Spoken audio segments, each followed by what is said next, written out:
Hi, I just wanted to clarify some things as the end of the semester is approaching. There's about 2.5 weeks left. May 16th is the deadline for all of the homeworks, and that's a hard deadline. I'm not going to take late submissions, and so you need to make sure that all of your homework is submitted properly. And the only real issue that students tend to have with that is the spreadsheet homework. So I'm going to go ahead and show you how these work, because you have to work offline on a spreadsheet. Here's one, homework 8.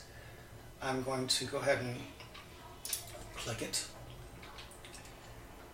And as you can see, it asks you to download some materials, then follow a set of instructions. So we're going to download the materials, download all files, and once it's done that, you can see there's a couple of files here, looks like.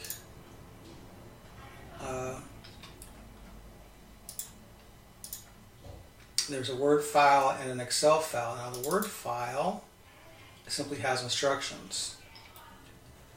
Okay. It says do not enter numerical values in the cells. I'll tell you what that means, or we'll look at that in a second.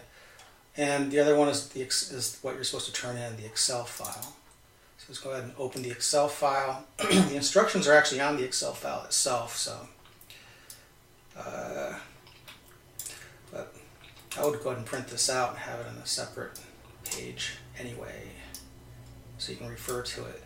Okay. So first in cell B22, input the cash amount. So you can see you're not going to type the cash amount. You're going to click on cell B22 and give it an equation. Type how I would do it.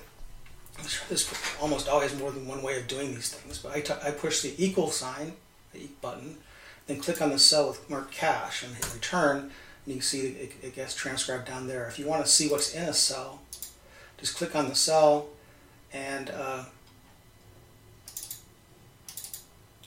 or double click if you have if you're using Macintosh, and it shows you what's in that cell. Hit escape to get back out. Okay, and then what's the next thing we do is input account receivable. Okay, so again equals, and then click on the receivables number that's given for the cell with the receivables number, and then in B24 input inventory. So again equals, and then the inventories. Press return. This up a little bit, and then in 25 other current assets. So press equals other. I know I'm not going to do these things for you. I'm just showing you other current assets is listed there. It's 5,000. Don't type in 5,000.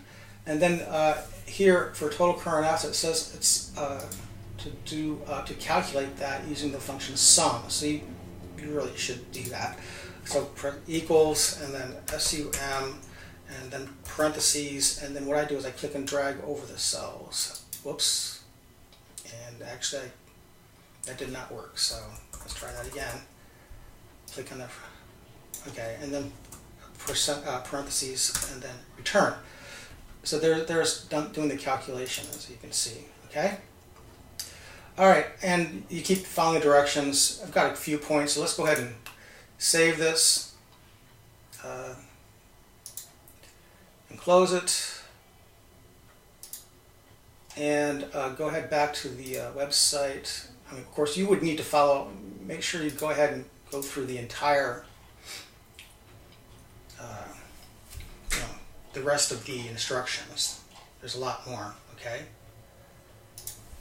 And after you've done all that, then you go back to the website, the My Finance Lab website, choose File, it was in Downloads, I believe. The reason this says 6:33, I know we just downloaded it 3 minutes ago, is because all times on there are Eastern Time. At any rate,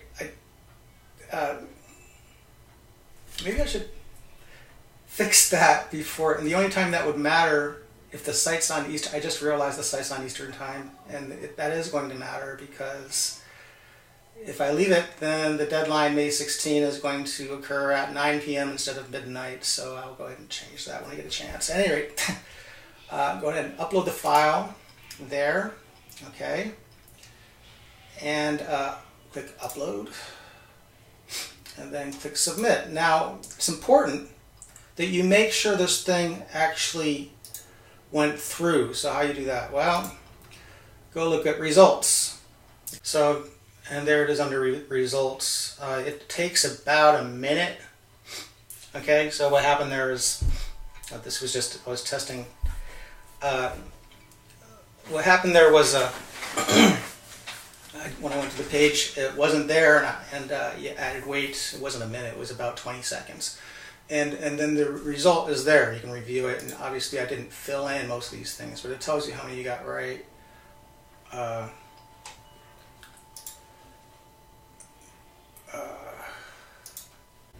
It does tell you what you got points for and what you did not get points for.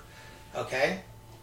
So everything that we did was correct. It's just that we stopped after number, or I stopped at number 6.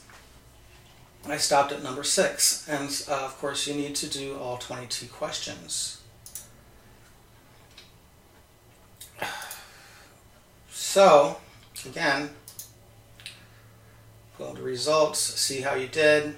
If it says 0%, but it may be that either you actually typed numbers in instead of equations, or perhaps it was not able to read your spreadsheet. That can happen. Like I said, I'm using a Macintosh, and with Macintosh Excel, you do need to have the thing updated. I believe the version has to be less than 2 years old, or just to be safe, just get the most recent update on your Microsoft Office software. That should do the trick if you have a license. But at any rate, so you can. The other thing about this I wanted to make sure you understood was that you can resubmit as many times as you want. So I can go back here and work and do the whole thing over again.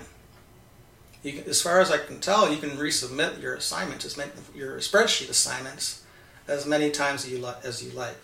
And I want to emphasize again, May 16 is the deadline, and I'm not going to be accepting anything after that date.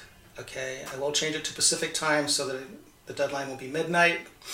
But it is up to you to see that your spreadsheet assignments, homework 7 through 10, are uploaded and graded, and that you have points for those, okay? And if you skip them, that will very much hurt your grade. I know it says 1 point, but they really count. Each spreadsheet assignment counts just as much as any other homework assignment. So with that, if you have any questions, please send me an email. Again, make sure that when you do send me an email that you put the course number in the subject line somewhere. That is, what I do is I search for the term when I do email. I search for the for 3225 because I get so much email. It just saves time. Okay, good luck. Send me an email if you have any questions, and you have a great day.